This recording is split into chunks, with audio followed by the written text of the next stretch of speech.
अतुल्य गंगा मिशन गंगा को निर्मल बनाने का एक मिशन है।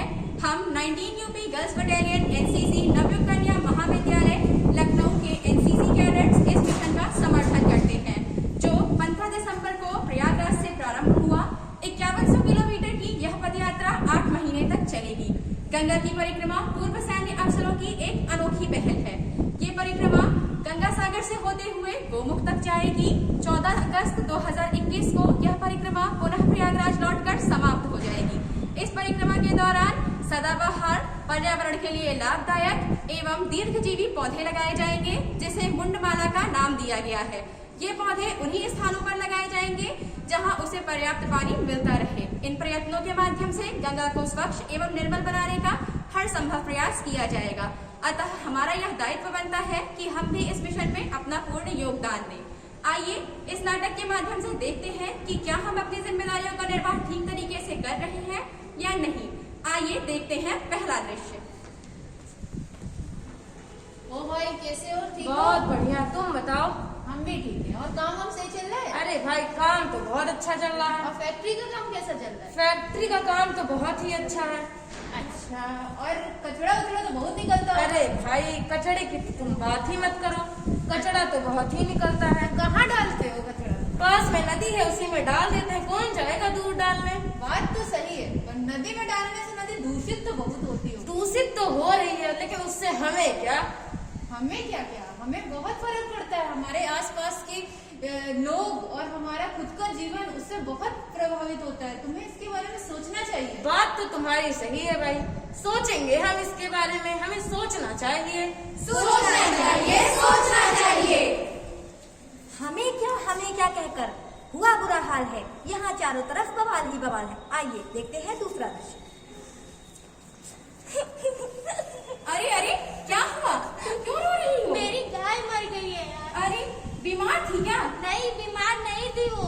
अच्छा, तो भूखी प्यासी रही होगी। भूखी प्यासी भी नहीं थी। अरे, फिर कैसे मर गई? वो नदी के किनारे चरने गई थी, वहाँ तो उसने प्लास्टिक खा ली होगी, इसलिए वो मर गई। ओहो, बहुत बुरा हुआ। फिर आप सब उसकी मौत के जिम्मेदार हो, इसीलिए आप सबको गौ हत्या का पाप लगेगा। अरे भाई, हमने क्या किया है? क्यों नहीं, यहाँ देखो, जिधर देखो सब जगह कूड़े का ढेर लगा हुआ है। ना कोई देखता है, ना कोई सोचता है। जो भी अपने घर से लेकर आता है वो सीधा नदी में विसर्जन कर देता है। तो क्या हम लोग अपनी नदियों को स्वच्छ नहीं रखना चाहिए? हाँ, सही कह रहे हो। हम अपनी नदियों को स्वच्छ रखेंगे और कूड़ा कूड़ेदान में ही डालेंगे। यही करेंगे।